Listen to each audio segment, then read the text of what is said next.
If you're in tech sales and you want to make a move to another industry, then this video is for you. Hi, my name is Abdullah and I help people break into commercial HVAC sales. And the reason I do that is because not a lot of people know about this career path and it's very untapped. So recently I've been having a lot of conversations with people in tech sales who are looking to move out of tech sales or SaaS sales or any kind of software sales. And the reasons that they told me vary, but they're usually one of the following. First is that they think that the cost of software is going down to zero. Second is that the volatility is just too much for them. And this is with respect to volatility of salaries, the volatility of the market, layoffs, etc. Third is I hear a lot of people in this kind of tech sales or SaaS sales, they feel like they're not selling something that's making an impact to the world. So that's another reason people are looking to move out. There are a bunch more, but the last one that I'm gonna kind of quickly mention is, long-term career paths. They don't see themselves doing this for a long period of time. They don't enjoy the work that much.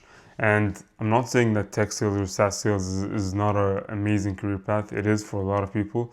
You can make amazing money, but there are people who want to move out. And if you're someone who's looking to move out, I'm just gonna kind of explain how tech sales compares to HVAC sales or commercial HVAC sales. And I hope that helps you make a decision on whether commercial HVAC sales is the right path for you coming out of tech sales. So first, I'm just going to talk about the stability of the market. So obviously, HVAC is essential to life. You can't have an economy without HVAC. You need heating, you need cooling, you need ventilation. Not just for us to feel comfortable, but by code, like it's legally required. So it's less affected by owners having less money, stuff like that. There are a lot of code requirements right now that's coming from the government that is pushing energy efficiency. So a lot of retrofits to existing buildings are becoming necessary, not just nice to haves. I see a lot of tech companies that are going through a lot of layoffs, restructuring, stuff like that. But with HVAC, like it's extremely stable. It's a cornerstone of society, and it's never gonna be volatile. You are gonna get times where you have more sales, you have more action, and you're also gonna have some slower times, and that's normal in any industry. But the volatility is just way less, and it's something that's actually critical for society to run. Second, I want to talk about the tangible impact and making a difference. From my conversations with people, the people in tech sales and SaaS sales, they don't feel like they're making a proper impact in the world. They don't see like the tangible effects. And for sure, there are some companies that you're saving your prospects a lot of money, but with the HVAC, you're actually providing clean, fresh air to buildings, making people in buildings more comfortable, and just helping other businesses do their job, because if you have a warehouse that's poorly conditioned, the efficiency is just going to go down. People are uncomfortable, and HVAC is that one thing where it's like when it's working right, you don't notice it, and that's the goal. Like you don't want people to notice that it's there, but when it's not working right, everything just falls apart. Like people are uncomfortable, people become inefficient, and something that you can actually see the impact of. And a lot of people in HVAC feel good about their job and feel a sense of purpose because they are providing that cornerstone of society of providing HVAC equipment to office buildings, to malls, to hospitals, to whatever. And this is very different than selling like another widget or a SaaS product or something that has marginal increase or something that makes a certain process more efficient. Again, there's nothing wrong with any of those, but if you're someone who wants that sense of purpose, and wants something that you can actually see a tangible impact from, then consider moving to a more tangible kind of sales. The next thing I want to talk about is the fact that you don't need to convince anyone that they need HVAC.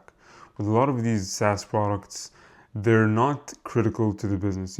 Obviously a lot of tech products are mission critical and stuff like that, but with a lot of SaaS products, you're not critical. Like the business you're selling to is already running without your product, and sure, your product can make it better, make more money, be more efficient, but you still need to convince them that they need this thing. With HVAC, you kind of skip that layer, So sales becomes more of a relationship building thing, and more, are you the best at providing this customer service? Are you fast at responding, So when you speak to engineers or contractors, you don't need to convince them that they need HVAC. They already know they do. They choose you because of your service, because of how quick you are, because of the relationship you built with them. And that's something that I like, because I did a whole bunch of other sales before. And the first step is getting people to actually want or be kind of interested in wanting your product. With HVAC, that doesn't exist. You skip a layer and you just focus on the meat of it, which is building relationships and making sure you're responding on time and making sure your technical knowledge is on point. And that's how you get people to keep coming back to you over and over again. When it comes to income, I think the peak in tech or SaaS sales is higher. However, you can still build a really, really good income in commercial HVAC sales. And I think the average of both is quite similar. In commercial HVAC sales, you can get to $200,000, $300,000, $400,000 consistently, especially if you build really good relationships and you stay in the industry for a long time. If you're looking for a get-rich-quick kind of thing, you want to go in for like 2-3 years and get out, HVAC is not the business for you at all, so don't even try to get in. But if you want this kind of long-term stability, but also have potential to make a really good income, then HVAC has that for you, and it's less volatile. So with tech or SaaS, you can have these insane peaks where people are making, like above $1 million. You can have that in HVAC sales. It's less common for sure. Of course, it depends on the company you're with as well. But in general, peaks are higher in tech or SaaS, just because profit margins are higher, stuff like that, especially like an enterprise AE kind of role. And with HVAC sales, you can make a really strong income, well into the 6 figures. And it's just a lot less volatile. Once you have your account base and you're rolling with them, that income becomes very, very steady. And one way that I like to put it, that I heard someone say, is that income in like tech and SaaS is more boom and bust. With HVAC, it's like you're basically building a recurring revenue system. You have to work really hard in the beginning to build your relationships. The first year, 2 years, 3 years are going to be like the toughest when it comes to building relationships. But once you get that, you kind of have like a recurring business that gives you money, like kind of passively.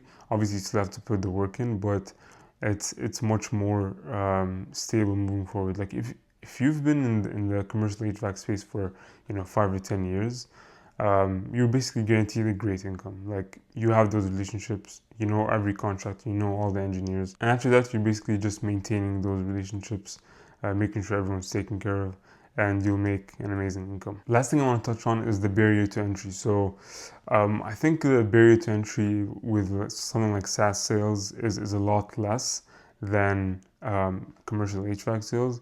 Obviously with HVAC you need to have technical knowledge. That's very, very important. And I wouldn't say it's very hard to learn. You don't have to be an engineer to be in commercial HVAC sales, especially on the contracting side. However, you definitely need some technical knowledge. And if you are someone who is in another sales industry like tech or SaaS and want to get into HVAC and want to learn about the technical details, just shoot me a message on LinkedIn. I'm running like a cohort style program where I get you up to speed on the technical side of HVAC, even if you have zero experience whatsoever. But I'd say the barrier to entry for HVAC sales is going to be higher than something like SaaS sales. I think tech sales, like where you're working on more like mission critical stuff, not just a CRM or like a marketing software or something that you're selling to engineers, is more like HVAC sales, where you have to have some kind of technical background because you're going to be interacting with engineers and technical people in general. But the thing that I liked about it is that the barrier to entry is high, so the competition is less. If you're someone who doesn't mind putting 1, 2, or 3 months up front, just learning about the technical side of HVAC, just so you can have that 10-20 year career where you can make both loads of money and be fulfilled with your job, then definitely look into it. But if you're someone who doesn't want to learn something new, then it's not for you. And it might be a bit challenging to learn, commercial HVAC equipment from the ground up. But I promise you, it's not that difficult, and you're gonna learn a lot on the job once you start. And I feel like if you have that, sales experience from software, and you learn that technical background of HVAC, you're going to be unstoppable, because that's a very rare combination that I think a lot of hiring managers would like.